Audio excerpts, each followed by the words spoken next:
So another one of my supporters, Chris, just reached out to me and he wants me to talk about what happens when you die. Okay? Now understand that this is all circumstantial evidence pointing to something in a direction. Okay? Because I've never died and I don't know what's going to happen when I die. But for all intents and purposes, okay, there is a great book that you can read, okay, called A Lawyer Presents the Case for the Afterlife by Victor Zammit. See, what lawyers do is it's not what you know, it's what you can prove. And he puts a proof-based book based on the fact that there is an afterlife and what happens. The ancients knew this too, okay? The ancients had a planet called Nibiru, okay? A lot of you have heard of Nibiru, thought it was the 8th planet. What a lot of people think is the sun is right here, right? Everything goes around it in its different orbits, the planets, okay?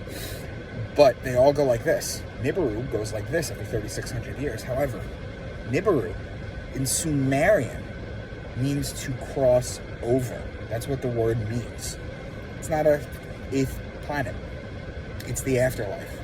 They used to know this in the river Styx. They would put coins in your eyes to pay Charon, the ferry, in order to take you to the afterlife. They knew this. The ancients knew this. They just didn't know how to describe it as well.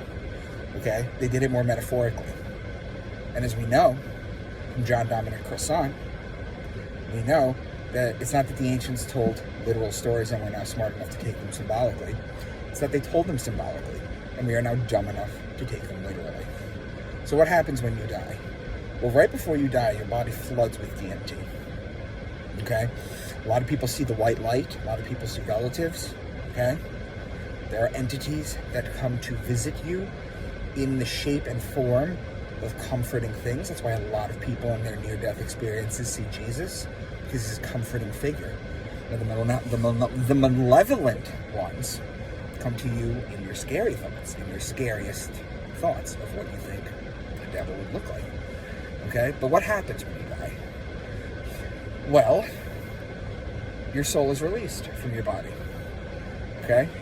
There's a good story about a doctor who weighed people right before they died and then right after they died. And he found that in about, I think it was about 5 of them, they had lost 21 grams. Okay? So that's interesting. Okay? Now, what happens is you go to the next level of learning. Okay? Okay? Because if you think that this is all that there is, it's not. Okay? I do know this much. Okay? For atheists who sit there and say, oh, well, if a person has ALS, or if a person has MS, or if a person is, let's say, bipolar and takes medication, you know, what happens when they move on because they don't have this medication? Or, you know, what form would they go in? Like an Alzheimer's patient, would they go in before they lost their mind or after they lost their mind? And you got to remind people.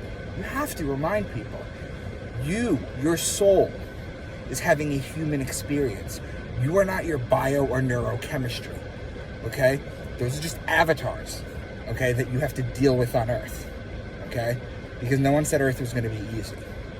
But you go on to the next plane of learning. People who commit suicide, okay? Although, yes, we are all God expressing itself as God, that's probably the highest sin, is to take your own life, even though that's still God experiencing something. You have to reincarnate on Earth because you have to relive your life, okay? DMT shows us that we have higher dimensions, okay? DMT shows that we have higher dimensions on Earth. I mean, not on Earth, out there, okay? They're mapping them out right now. There's literally scientific experiments going on right now where you have architects going under what's called the DMT drip, okay? Which is basically they put a banana bag, which is like sodium chloride, salt water, and then they dip DMT into it at a slow, consistent rate. Okay? Now how you take DMT at that factor has to do with your weight and things of that nature. I talk about it in one of my books, how you calculate that. I think it was my 4th book, where Graham goes under a DMT drip. Yeah, my 4th book. So there's that, if you guys want to get that. But what really happens? You move on to the next level of learning. You know, they talk about the 7 deadly sins on earth. Okay? If you were a fornicator, if you were an abuser, if you were an alcoholic, if you were this, if you were that, you have to heal. There's a period of healing. Okay? There's a period of healing that you go through. And then you move on to the next dimension to learn the next set of rules. Okay? It's just like leveling up in a video game. That's what it is.